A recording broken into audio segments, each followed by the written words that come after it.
Hello, and welcome to another episode of The End of the Search. This one I call it Truth. If you notice in the title, I put it in capital T versus Truth with lowercase t. And there's a reason for that. What I mean is that what we are in essence, which is the background, if you want to use that word, although really there's no word for it, that essence, it is what referred to as true in the real sense. However, this seeming experience of separation, although it is not our reality, it is true for us. In other words, we don't want to find ourselves in a denial space of, oh, this is not true, this is an illusion. No, this is true. Right now, even though whatever is perceived, whatever seems to be this experience, it is true, but it's not saying anything about who I really am. So, if somebody hits me in the hand with a hammer, it's gonna hurt, and it's true for me. Everything that is happening in this world of appearances, within its limitation, but within its context, it is true. You see? But it's not saying anything ultimately about what I am, the truth of what I am. Do you follow? And this is very important to make that distinction because we can find ourselves, like I said, in some sort of a denial space in which believing that, well, this is not true, this is a projection, it's an illusion. Yeah, however, it appears to be very real, and therefore we respect that.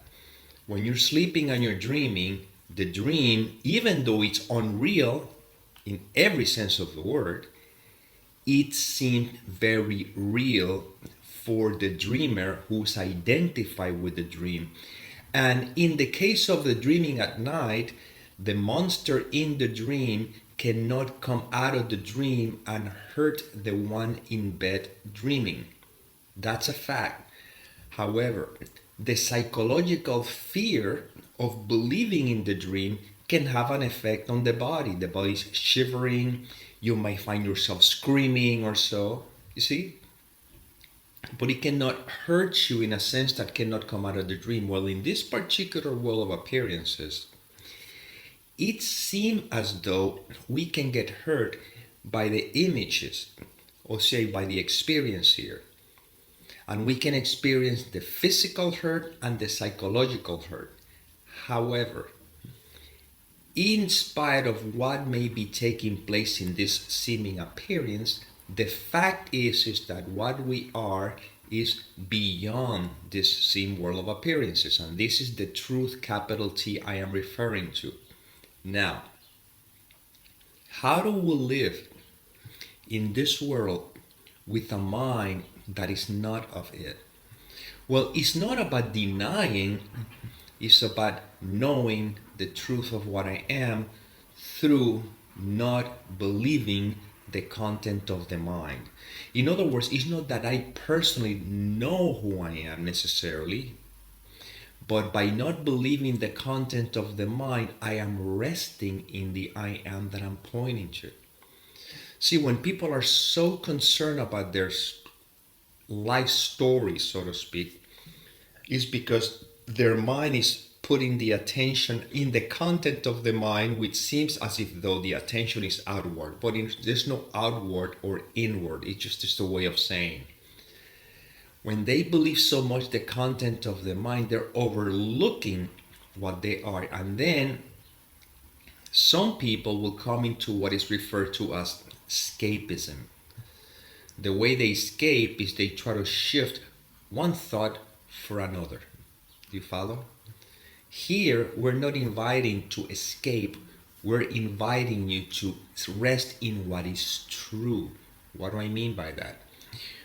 Let's say an experience taking place, the narrative is beginning to translate and they're suffering fear or anything. Well, once again, escapism would be, I'm going to try to change the thoughts to a positive thought or a different thought so I don't have to deal with this particular thought which I have already judged. Well, that is again is a denial, so to speak. The invitation here is that when the mind is identified with its content, to put the attention in what is true. And what is true? This is true right now. This is true without the interpretation. So technically speaking, it's going back to the self, and you are the self. You see?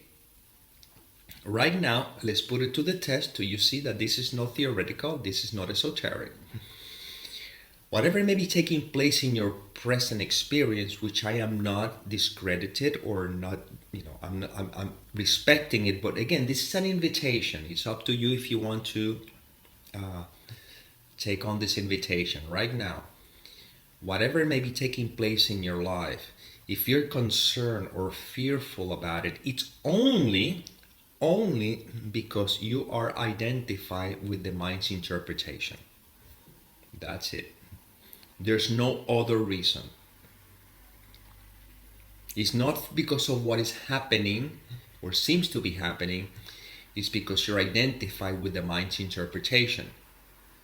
When the one in bed is fearful, it's not because what the dream is doing, is because it's believing the dream itself. It's believing the content of its mind. If it does not believe the content of its mind, the dream may continue, as ridiculous as it may be, but it would have no psychological effect on the dreamer. Well, we're doing the same thing here. Without denying, without suppressing, without covering up, without making up stories, we're just simply being. So right now, whatever may be taking place in your experience, which I do respect it, I want you to simply just don't believe whatever thoughts the mind is trying to make up about that particular experience, whatever it may be. Just right now, just be right now. This is what is meant by rest in what is true. Even if maybe feelings or sensation, okay, well, what is true? Maybe the feeling, maybe the sensation, maybe the experience, but not the story around it. You see? So when you're not believing the story around it, you're resting in what is true. This is what I mean by that. Not that you as an individual is resting in the true capital T, but you could say that you're resting in the fragrance of that capital T, because in the end, that capital T is the disappearance of everything. But while we appear to be here in our seeming true, we're actually resting in what is true, in a sense that not believing the content of the mind, and the seeming truth of the world of appearance is no longer a distraction, even though it appears to be very real. You see?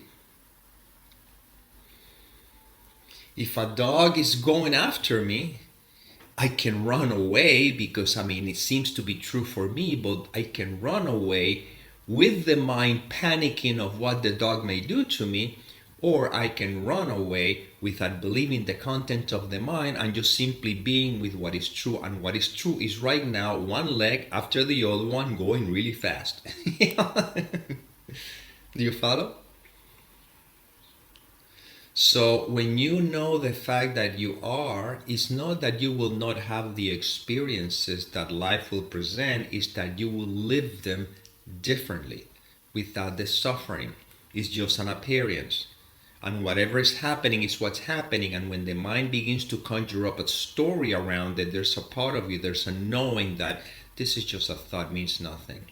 And even though when the thoughts may come up, yeah, but you gotta worry, you have to worry. If you don't worry, you won't take action. No, if you worry, that's all. If you don't worry, it's not that action will not be taken. Action will still be taken because it's just part of the play. The difference is that the action is not taken with the mind that is feared, is taken with the mind that is clear. And yes, I am aware that these videos are paradoxical. I've said it many times, because I can suggest an invitation and say these words, but in the end, you will say whatever or do whatever you're meant to do according to the play in the way it's unfolding for you. And I always say, and the play that is unfolding right now is a me sharing this information and a you supposedly listening to it. So maybe that which supposedly is projecting all of this is reminding itself that it can choose differently. So again, let's not make a big issue out of this. Right now, pretend that you can stop believing the content of the mind, and you notice that immediately you're resting in that beingness that again is not a beingness in a real true of being, because again, if the mind recognizes itself as mind and stop believing in the dream and wakes up from the dream, then the dream disappears. But the mind can see the dream, and that's what's referred to as a lucid dream. Still dreaming, but it's not believing in the dream, and it can see it from a different perspective before it awakens from it. You see? Well, same thing here. We can see this as a lucid experience, okay? We still believe in the experience because it seems to be our reality. Again, we're not denying anything here. This is truth, lowercase t, which have nothing to do with what I am, doesn't tell anything about what I am, even though it may appear as true in this seeming world of appearances. So once again, you simply are right now, life is unfolding, and this seems to be true for you, and you act accordingly, again, but always remembering, or should I say, never losing sight of the truth of what you are. And that is engaging in the movie, playing the role that I'm supposed to be playing, while simultaneously not believing in it. See? A good actor who plays a role in a movie, while he's playing the role in the movie, he may even believe the role in the movie because that's what makes him a great actor. I mean, they just believe it so much that they actually become that character. But while they're playing the role as actors and they know that they have become the character just for the performance, somewhere in the back of their mind, they know it is just a script and it's not true. And when the movie's over, the character steps away from the role and then comes back to whatever other role is playing. So in actual truth, he's letting all the roles, but within the context of the dream, or within this context we're speaking here, or for this analogy, the actor step out from the role that he was assigned in the movie, and now he's playing the role, or what he is, when there's no identification with any particular role in the movie. Well, this is what we're doing here. We're simply reminding always that I am, no matter what. This is it. I am being always, and has nothing to do with the role that I seem to be playing in this movie called me.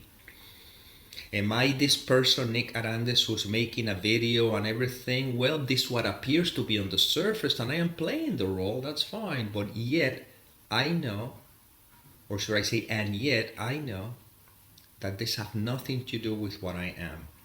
I simply am, and you are too. And these videos are simply reminders of that. And well, this is inspiration that came through. I hope it served. And as always, may peace permeate the mind so that love can become evident.